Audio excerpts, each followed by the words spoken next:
Hi guys, we are going to learn about Schmitt trigger, how an op-amp will work as Schmitt trigger. If you are new to this expert tutorial channel, please don't forget to subscribe. I'm going to give you 5 seconds. Please do that fast. I hope you have done that up to now. So in the previous videos, we have learned about the op-amp application and how an op-amp works. And here we are going to see one application which is different from the previous one we have already learned. So that application is Schmitt trigger. So first of all, you need to identify what's meant by the Schmitt trigger. It's very simple. Let's say there is a circuit. So like this. So here's a limit. What that circuit will do is, if something, let's say the x variable, so if there is a limit of x variable, if that x variable increases than the limit, the circuit will start to work again. Once from that, it will start to reduce this x variable, and once it reaches this limit, it will stop working. So let's say it's going to move it over here. Let's say it's going to move it up to x. So after that, again, let's say it's going to move upside from this limit. The x variable is automatically changing. It's, let's say there's a temperature, so it's going to increase, and again it's going to increase. So what will happen is, once it's again increase after this level, this switch is going to start actually work. This circuit is going to start actually work, and after that, what will happen is, this circuit is making that x variable again down. After this limit, again it's going to stop.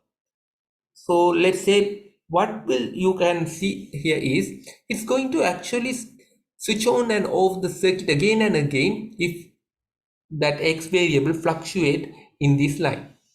So in simple terms, if there is an x variable, so if it's changing up from this to this line, which is slightly higher than this level and lower than this level, let's like this, the switch is going to automatically on, and once the x is reduced, it will automatically off.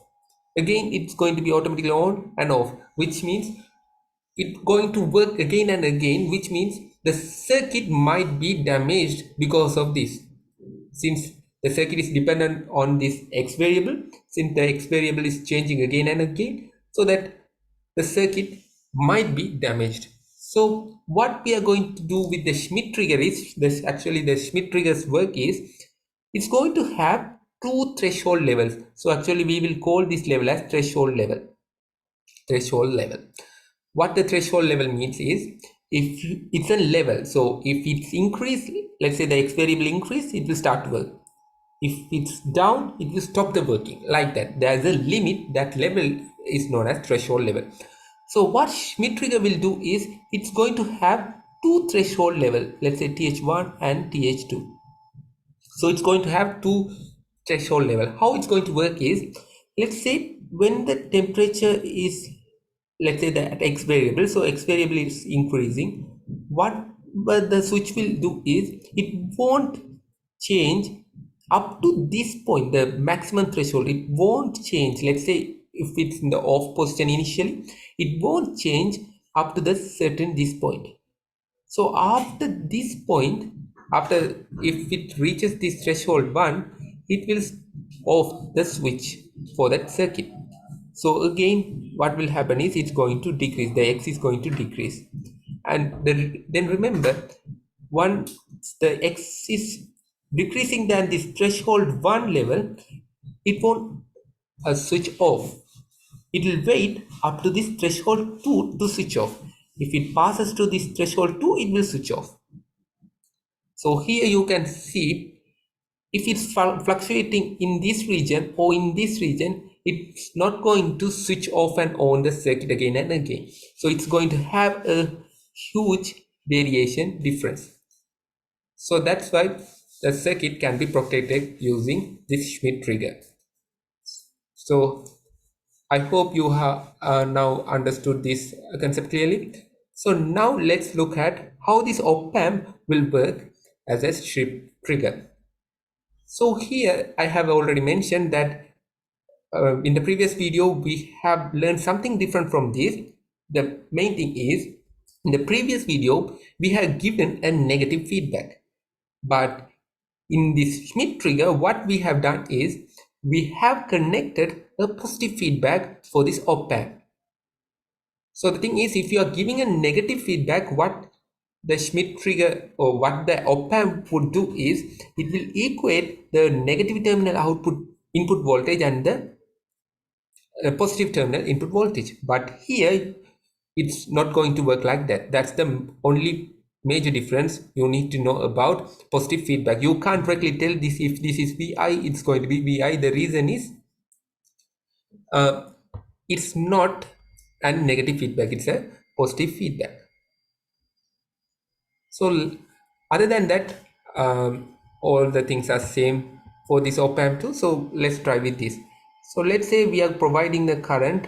So this is the threshold level we are keeping. So let's say this is at Vi, this is a threshold level we have kept like this. This is the voltage level, threshold level. So this is an initial threshold level. We are going to change this threshold level into 2, split that into 2. So how it's going to work? So here we have provided this Vi. So how we are going to change up to this point, in this point. So if this is Vx, let's say this is going to be Vx, you can't actually put it like this is going to be Vi. So what we are going to do is, let's mark the voltage of this point as Vp and this is as V0. So the first thing is, this is a circuit, is going to work actually.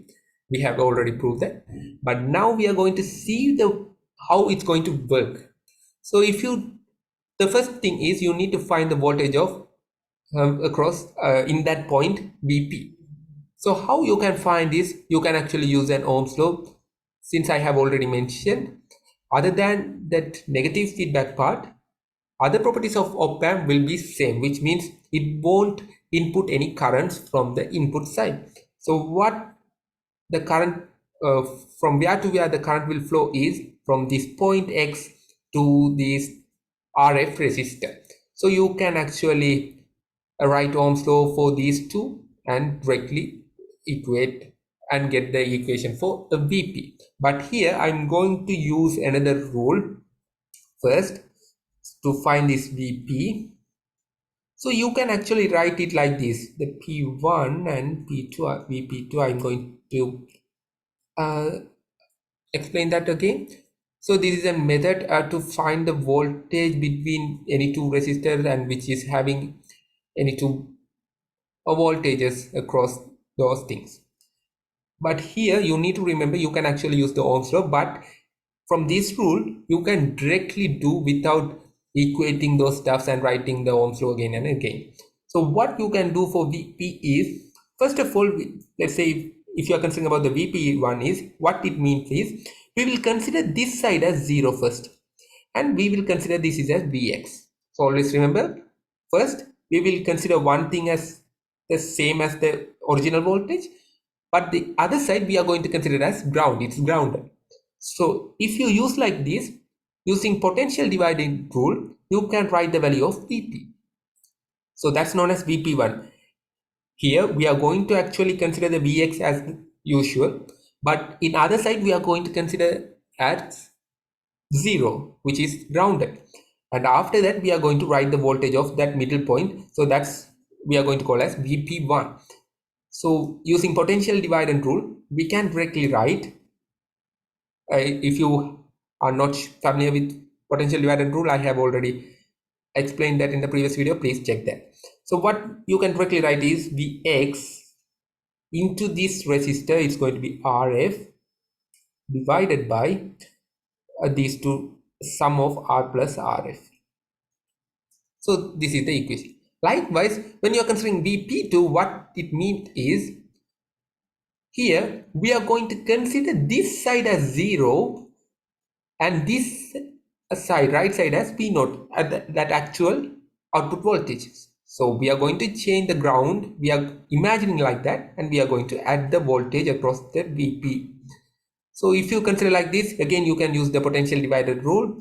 So you can write it as V0 into R divided by R plus RF. And after that, you can simplify this. You are going to get R plus RF into Vx into RF plus V naught into R. So actually the Vp, we have now found out this Vp. The Vp is going to have this value. So let's from the starting point, let's say this is going to be the V input, and here we are providing a certain voltage. Let's say this is an input voltage. So I think initially I have made just a mistake. So here we are going to provide the input. Here this is going to be the act like a threshold. So if you are providing this input voltage over here, let's say there is a certain threshold level. Since let's say initially it's 0, if it's 0, again you can tell that the V node is going to get something like this. Let's say this is going to be 5 voltage initially. So let's mark it in another color.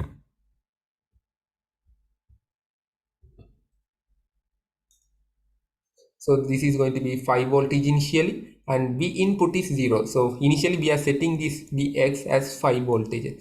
So this is going to be the threshold level. It's going to change. Vp is going to change as threshold level 1 and 2 according to the scenarios of the Vi. So let's say if this is 5 voltages, you can actually find out this Vp. Anyhow, the V node, let's say the V node is fixed, and the maximum V node is going to be, let's say that's 10 voltages, and the minus side is 10 voltages. So normally we knew that if the Vp is higher than this V minus, the op-amp will give a maximum voltage of that plus side. If that, it's about the first, we have learned this in the first video. If this Vp, this positive side terminals voltage, is greater than this negative terminals voltage, it's going to give the maximum positive voltage from the source. Is going to get that from the source. Let's say this is plus 10 and this is going to be minus 10. It will take the plus 10 and it will give through this V node. So if in this scenario, let's assume like this is going to be 10, because if we are providing 5 and here it's going to, anyhow it's going to have a greater value, it's going to be a positive value, so that we can tell this, let's say this is going to be 10 voltages. So if you substitute the values over here, you are going to get some values 10 and the Vx is 5. So let's mark some values for RF and R. Let's say RF and R are 1000, or else for the simplicity let's mark it as 1 kilo ohm. So if you put it like 1, you are going to get 1 into 5, it's going to be 5, and 1 into 10 is 10, and divided by 2, it's going to be 7.5 volt. So initially the Vp is 7.5 voltages. So now we are in this position, it's going to be 0, we have connected to 0. Let's say the input voltage is, we are increasing the input voltage up to 7 voltage. What will happen if the input voltage is 7? Please pause the video and try to figure it out in the home. So if you move it to 7 voltages, so in this scenario also it's the same thing, which means here also the positive terminals voltage is higher than the negative terminals voltage, so that the output voltage is anyhow going to remain in the plus 10. It's not going to change, and Vx we are going to maintain as a constant voltage, so that the threshold level is not going to 7.5 voltage, which means this is going to provide this plus 10 again. There are no change. Let's say you are providing initial voltage as input voltage as 8 for this negative terminal. So if you provide like that, here the scenario changes, because we have now passed this Vp, which means Vp is set to 7.5 initially, and now we have increased, which means the negative side voltage, negative terminal voltage is higher than this positive terminal voltage. So that actually we knew that it will work like this. If you are providing a higher negative voltage than the positive terminal, it's going to give the output will return as this. It's going to be minus 10. So if this is minus 10, it will change to minus 10. The reason is we have changed the initial voltage to 8, which means the negative side terminal's voltage is higher than the plus positive terminal's voltage. So that is going to be changed to minus 10. If you substitute in this equation here, we are going to substitute minus 10. So if you use this one, you are going to get 5 into 1, 5. Again, Vx is same, and it's going to be minus 10 divided by same 2.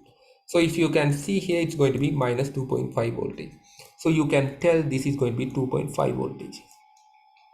So which means here it's directly changed to 2.5. Let's say again you are changing this voltage to another value. Let's say that's 7 voltages again. So now you are decreasing the voltage again, and you are going to give 7.5 voltages. If you're providing a 7.5 voltages to this point, what will happen? Again, this is minus 2.5 voltage, and again it's going to increase. The negative side is increased higher than the positive side. So the output won't change. It's going to remain from minus 10 again. So if this is minus 10, what will happen to this Vp? It's not going to change. It's going to remain at minus 2.5. And also, let's say again you are providing a voltage less than this minus 3 voltage. Let's say minus 3 voltages. So what will happen now is, now it will interchange, which means the positive terminal's voltage which is minus 2.5, which is higher than the minus 3 input voltage which is given to negative terminal, so that the output voltage will change to plus 10. So if it changed, the Vp would again change to 7.5 voltages. So it will automatically change to plus 7.5 voltage. Here you can see, whenever Vi is increasing, it will automatically change the output at this level. V is equal to 10. But when it decreasing, it won't change. It will work as V is equal to 10 over here. V output is going to be 10, which means it's going to control the output with respect to input voltage. So if it decreases than this level, it's going to again change to minus 10.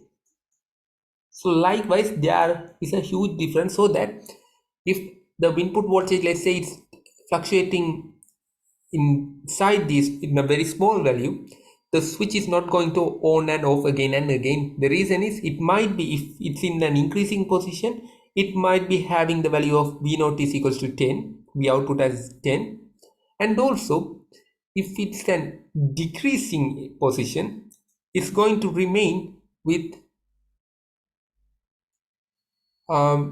if it's an increasing value, let's say if it's an increasing value, it's going to change up to V naught is equal to 10. If when it's decreasing, it's going to remain the value at V output as 10. Once it decreases than this point, it will change this V output to minus 10. Again, let's say if it's going again inside, it won't change up to this certain level. So after that, it's going to change to V naught is equal to 10. So that's the main things. From this point, it will change V naught is equal to plus 10. So here I have made a mistake here. It's going to be minus 10 in this side. Here it's going to be minus 10. If it's increasing, it's minus 10 voltage. It's going to provide minus 10 voltages. And if it's decreasing in this level, it's going to provide plus 10. So there's a huge difference, so that the circuit won't be damaged because of the small fluctuations near the threshold level. I hope you have understood it clearly. If you have any doubts, please comment it below. Thank you for watching. Please don't forget to subscribe our channel.